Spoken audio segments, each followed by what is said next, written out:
ተዋቀዩን እንደንደኝተ ያነደነና እናንተ ፊት ለመቆም የሚያበቃ ፍጽምና የለኝም።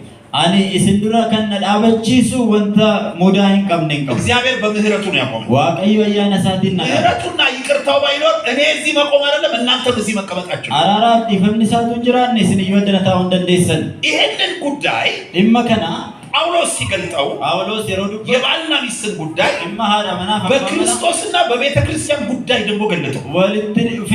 ወልዳ ክርስቲያናፍ ክርስቶስ ግዱ ጎር እንጅሩ ጎር ኤፌሶን 5:21 እስከ 33 እንመለከት። ኤፌሶን 5:21 ቀቤ ከንጅሩ ጳውሎስ እንዲህ ብሏል። ጳውሎስ አከዘደ ክርስቶስ ቤተ ክርስቲያንን እንደወደዳት ክርስቶስ ወልዳ ክርስቲያና ከጃለተ ከናንተ እያንዳንዱ የገዛ ሚስቱን እንዲሁ ይወደዳል።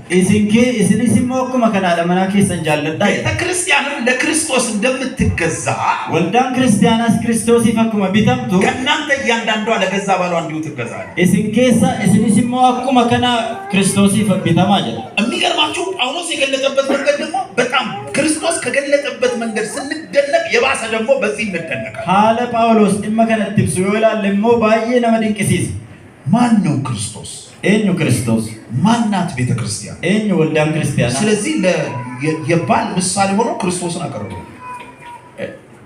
የባል ምሳሌ ሆኖ ክርስቶስ ቀረበ።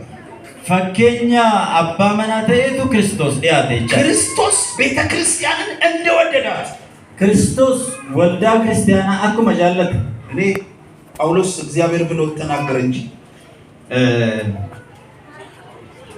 እየሰማኸኝ ነው?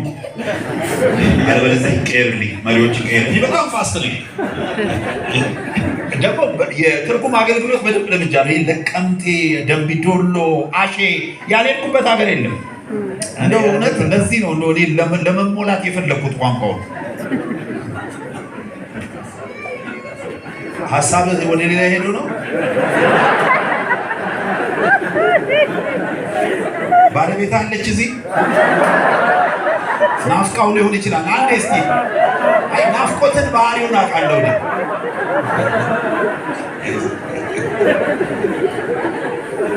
ለባል ምሳሌ ሆኖ ክርስቶስ ነው የቀረበው።